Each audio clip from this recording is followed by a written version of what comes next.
کیا کہتے ہیں کہ محمد رسول اللہ کے پاس تو 9 تلوار تھی،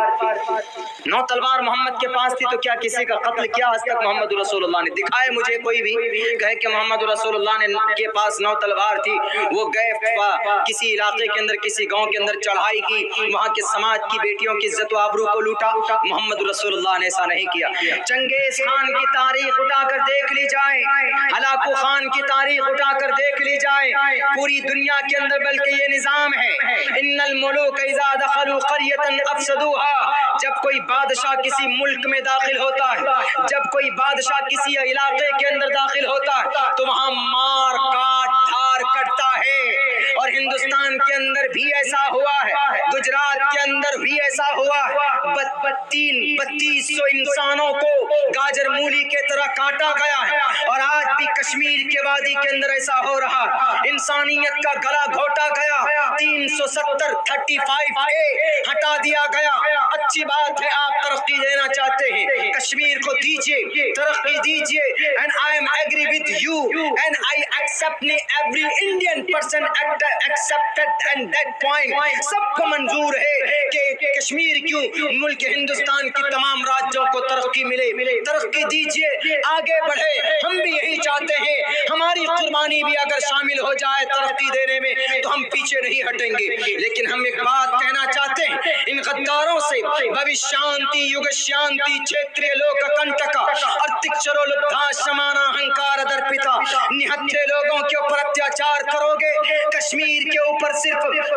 وہاں کی سماج کی بہو بیٹیوں کی عزت لوٹو گے، صرف اس بنیاد پر کہ یہ کلمہ پڑھنے والے ہیں، اور کچھ لوگ تو یہ کہنے لگے آج کیا کہ جوانوں تیار ہو جاؤ، کشمیر کے اندر مسلم عورتیں، مسلم سماج کی بہنیں تمہاری انتظار کر رہی، اب جاؤ کشمیر میں زمین خریدو اور وہاں کی بہو بیٹی کے ساتھ عیش کرو، رنگ رلیاں مناؤ، ایشور تم کو کبھی معاف نہیں کرے گا، ایشور کبھی تم کو اس پاپ سے نکلنے نہیں دے گا، بلکہ نرک کے اندر چلے جاؤ گے۔ جو بھی اتیاچار ظلم کرے گا، کشمیر کو ترقی دیں، ہم سپورٹ کرتے ہیں، لیکن 1 لاکھ لوگوں کی ہتیا ہو چکی، آپ کو تعجب ہوگا، یہ رپورٹ ہے، سرکاری رپورٹ، انٹیلیجنس کی رپورٹ ہے کہ کشمیر کی وادی کے اندر 35,000 ایسے ظالم لوگوں کو بھیجا گیا ہے، ایسے لوگوں کو بھیجا گیا ہے جو بظاہر دکھنے میں رکشک لگتے، جو بظاہر دکھنے کے اندر پروٹیکٹر لگتے ہیں کہ نہیں جناب یہ ہماری حفاظت کے لیے آئے ہیں، لیکن راتوں کو گھروں کے اندر گھس کر ماں کی عزت کے ساتھ کھلواڑ کرتے ہیں، ماں سماج کی بہو بیٹی کی عزت کو، ان کے دوپٹے کو ہواؤں میں اچھال دیتے، وہاں کی حاملہ عورت کے پیٹ کو چیر کر، پیٹ کو چیر کر معصوم بچے کو نکال کر 3-3 4-4 ٹکڑے کیے جا رہے ہیں۔ آج ملک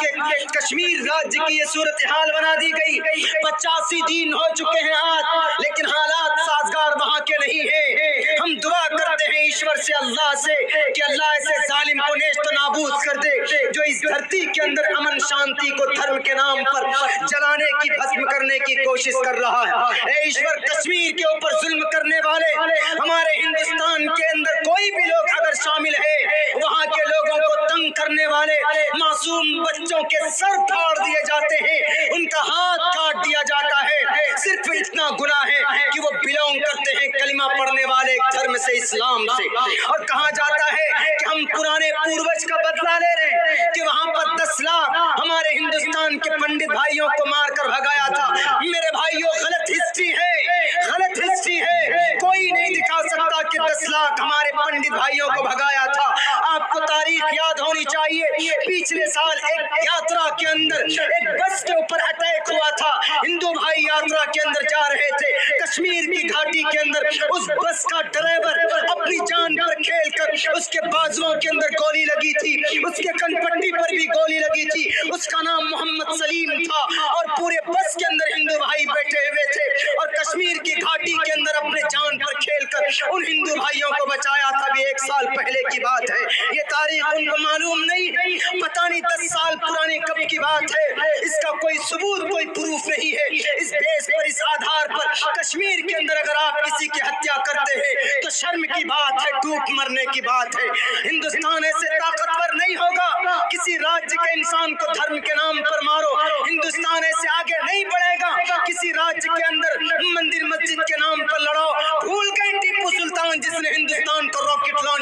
دیا تھا، یہی وہ ٹیپو سلطان تھا، انہی کی تو اولاد ہے کشمیر کے اندر، میسور کے اندر، کیوں ان کو مارا جاتا ہے؟ کوئی پوچھنے والا ان دجالوں سے، ان راون سے؟ ایک بات یاد رکھنا، کب تک ظلم کرو گے کشمیر کی وادی کے اندر؟ کشمیر کو ترقی دیجیے، ہم سپورٹ کرتے ہیں، لیکن وہاں کے معصوم انسانوں کا خون نہیں بہنا چاہیے۔ یہ عبداللہ سالم نہیں، شری کرشن جی بول رہا ہے، شری کرشن جی کہتا ہے ہنسا ستیم کرو دھستیاگا، جنگ کرو، علاقے کو ترقی دو، لیکن معصوم نہتے لوگوں کے اوپر ظلم زیادتی مت کرو۔ یاد کرو اس وقت کو جب مہا بھارت میں شری کرشن جی نے کہا تھا ارجن کو، بھول گئے وہ پٹی، بھول گئے؟ اگر بھول گئے ہو تو یاد رکھو، یدا یدا ہی دھرمسہ گلانربھوتی بھارت ابھیتھانم دھرمسہ تداتمانم سرجامہم۔ بہت دن تک تمہاری دادا گیری نہیں چلنے والی، فرعون بھی آیا تھا اس دھرتی پر، بین السماء والارض لٹکا دیا گیا، نمرود آیا تھا اس دھرتی پر، مچھر سے ہلاکت کرا دی گئی، آیا تھا اس دھرتی پر قارون بھی اپنی دولت کے نشے میں چور ہو کر انا ربکم الاعلی کا دعویٰ کیا تھا، اللہ نے ان کی دولت کو زمین کے اندر دھسا دیا تھا۔ آیا تھا ہٹلر جس نے 1 کروڑ انسانوں کا خاتمہ کیا تھا، زمین میں سما گیا۔ آیا تھا چنگیز خان جس نے انسانوں کے کھوپڑیوں سے پل بنایا تھا، صفحہ ہستی سے نام و نشان مٹا دیا گیا۔ اس لیے اگر تم کو پاور دی ہے اللہ نے، تم کو اقتدار میں بٹھایا ہے اللہ نے، تو ہم آپ سے پرے کرتے ہیں کہ کشمیر کی گھاٹی کے اندر امن لائیے، شانتی لائیے۔ کشمیر ہمارے ملک کا ٹوٹ حصہ ہے، اگر وہاں پر کوئی ٹیررسٹ حملہ کرتا ہے تو اس کو گولیوں سے بھون دیا جائے، اس کو پھانسی پر لٹکا دیا جائے، لیکن ہاتھ جوڑ کر پرارتھنا کرتے ہیں ہم آپ سے، اپنی طاقت کا صحیح استعمال کیجیے، غلط دشا میں جانے مت دیجیے، ورنہ وہ ایشور جو دربار پہ بیٹھا ہوا پرم شکتیمان ہے، اس کے گھر کے اندر دیر ضرور ہے، اس کے گھر کے اندر اندھیر ہے، دیری نہیں، آئے گا ضرور، فیصلہ آئے گا، اور تمہیں اپنے پاپوں کا نوارن پراشچت کرنا ہوگا، اپنے ایک ایک جرم کا حساب دینا ہوگا ایشور کے سامنے۔ جب شری کرشن جی پوچھیں گے، ہم نے تو کہا تھا کہ نہتھے کو مت مارنا، ہم نے تو کہا تھا کہ معصوم بچوں کو مت مارنا، کیوں کشمیر کے اندر 1 لاکھ لوگوں کو مارا؟ کیوں کشمیر کے اندر ہندو مسلم کے نام پر لوگوں کو ورگلایا؟ کیوں کشمیر کی وادیوں کے اندر معصوم انسانوں کے خون بہے؟ کیا محمد سلیم کی قربانی تمہیں معلوم نہیں؟ محمد سلیم جو یاتری پہ گیا تھا، یاتری کے اندر، بہت بڑے یاتری کے اندر گیا تھا، ہندو بھائیوں کے بسوں کے اوپر اٹیک ہوا تو انہوں نے اپنی جان پر کھیل کر بس کو ایک ہوٹل کے اندر لا کر کے ایک محفوظ جگہ پر بسایا، اور خود محمد سلیم بے ہوش ہو گیا۔ ہمارے ہندوستان کے ہندو بھائیوں، میرے ہندوستان کے سیکولر لوگوں، دانشور لوگوں، آج ہندوستان بڑے ہی خطرناک نازک صورتحال اختیار کر چکا ہے۔ آپ چپ رہیے گا، خاموش رہیے گا تو پتہ نہیں کہاں پر چلا جائے گا یہ ملک ہندوستان۔ ہم کو کسی سے الرجی نہیں ہے، کسی سے بھی نہیں، میں کسی کی دشمنی یا کسی کی مخالفت نہیں کر رہا ہوں، بلکہ میں اس تہذیب کو لانا چاہتا ہوں جو 1904 کے اندر ہندو مسلمانوں کی یکتا بنی تھی۔ ہندو مسلمان متحد ہوئے تھے، ہندوؤں نے مندر کھولا تھا مسلمانوں کے لیے، مسلمانوں نے مسجد کھولے تھے ہندوستان کے ہندو بھائیوں کے لیے، تب جا کر یہ دیش آزاد ہوا تھا، تب جا کر یہ دیش ظالم برٹش گورنمنٹ کو یہاں سے بھگایا گیا تھا، اور اس دیش کے ایسے ایسے سپوت ہیں جواب نہیں دیکھ سکتے ان کی قربانی کا۔ انگریز کب دندن آیا؟ 1799 میں میسور کی وادی کے اندر جب ٹیپو سلطان شہید ہوا تو اس وقت جنرل ہارس نے ٹیپو سلطان کے لاش پر کھڑے ہو کر کہا تھا کہ آج سے ملک ہندوستان ہمارا ہے۔ کیوں؟ ایک شیر کا میں نے خاتمہ کر دیا۔ کون شیر؟ ٹیپو سلطان شیر جو ہندوستان کی آن پان شان تھا۔ آج انہی کی اولاد کو NRC کے نام پر ڈرایا جاتا ہے، گھسپیٹ کہا جاتا ہے۔ بڑے تعجب کی بات، ایسے سچویشن سے ہمارا ملک ہندوستان گزر رہا۔ آپ علیہ السلام کے پاس بھی طاقت تھی لیکن غلط استعمال کیا تھا؟ نہیں کیا تھا۔ فتح مکہ کے موقع پر آپ علیہ السلام نے جو دشمن تھے، آپ نے کیا کہا کہ جاؤ ماں ابو سفیان کے گھر میں جو چھپ جائے وہ اس کو بھی معاف، فلاں کے گھر میں جو چھپ جائے اس کو بھی معاف، ہر کسی کو آپ نے معاف کیا۔